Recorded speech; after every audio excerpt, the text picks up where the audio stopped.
ये तुमने क्या किया? हाँ, क्या किया तुमने? जिस वक्त मैं तुम्हें समझने की कोशिश करती हूँ, तुम उसी दौरान कुछ बुरा कर देते हो मेरे साथ। तुम यही चाहती थी सरा। मैंने कब चाहा ये?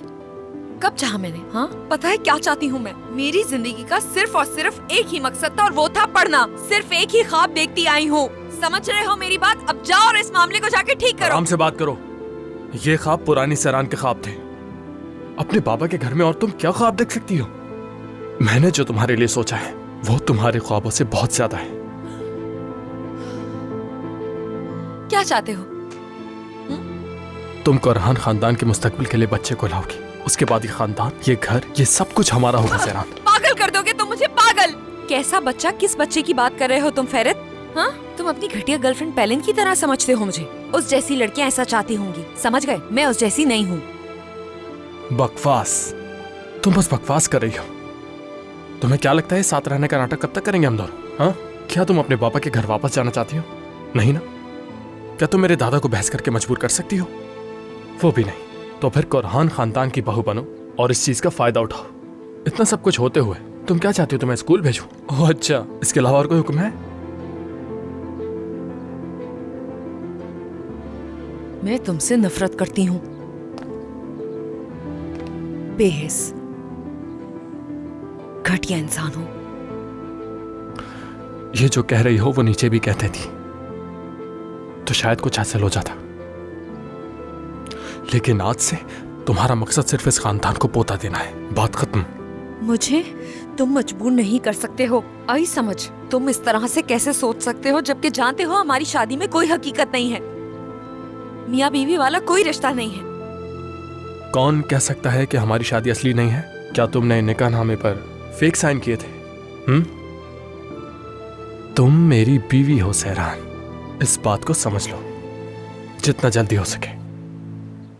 तो अब से हम वैसे ही रहेंगे जैसे मियाँ बीवी रहते हैं।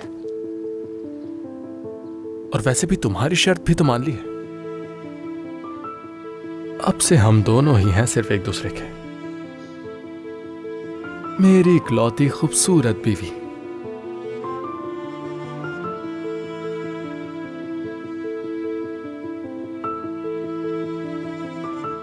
समझ गई, समझ गई मैं।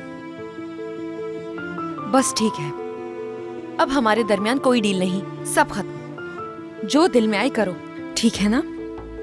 जहां जाना है, जो करना है, जिसके पास जाना है, तुम जा सकते हो, ठीक है ना? मैं कुछ भी नहीं पूछूंगी, वादा करती हूँ मैं तुमसे। इसके अलावा उसे मेरे सामने भी ले आओगे तब भी कुछ नहीं कहूंगी मैं, समझ गए ना? अब मैं तुमसे गुजारिश करती हूँ फेरित, जाओ, तुमने जो मसला खड़ा किया है उसे सॉल्व करो प्लीज। क्या हुआ सहरान? मैं तो बेहिस इंसान, घटिया, नफरत करती हो ना तुम मुझसे, ये कहा था। तो अब क्या हुआ? ये सब सुनने के बाद भी तुम्हारा साथ देने को तैयार हूं मैं। लेकिन तुम मुझे बेवकूफ हरगिज़ मत समझना सहरान। शागिर्द बनाया गया मुझसे मेरी आजादी छीन ली गई।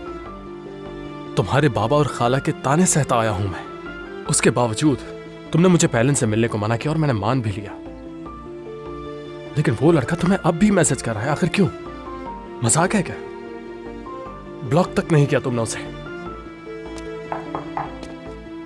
फेरित साहब, मैं हूं लतीफ।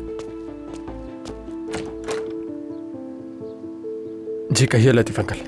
खालिद साहब आपका इंतजार कर रहे हैं। ठीक है, आते हैं।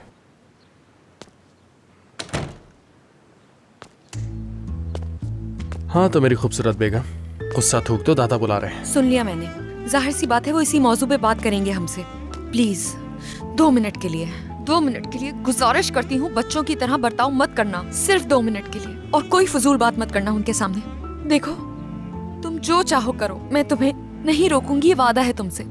मेरी सहरान, अब पढ़ लो या माँ बन जाओ। अब क्या चाहते हो तुम मुझसे? हाँ, क्या भीख मांगू? बताओ ना। ठीक है, वो भी करने के लिए तैयार हूं मैं। फेरित, पढ़ना जिंदगी का ख्वाब है मेरा, मत छीनो मुझसे, ठीक है? प्लीज इस मामले को हल कर दो। वादा वादा करती हूँ तुमसे, तुम जो कहोगे मैं वो करूंगी तुम्हारे लिए। प्लीज। अच्छा बस बस, सोचेंगे। चलो आ जाओ मेरे पीछे। तुम इस मामले को हल करोगे, सिरान, हल करोगे सुनो। इस मामले को, समझ गए ना? सिरान,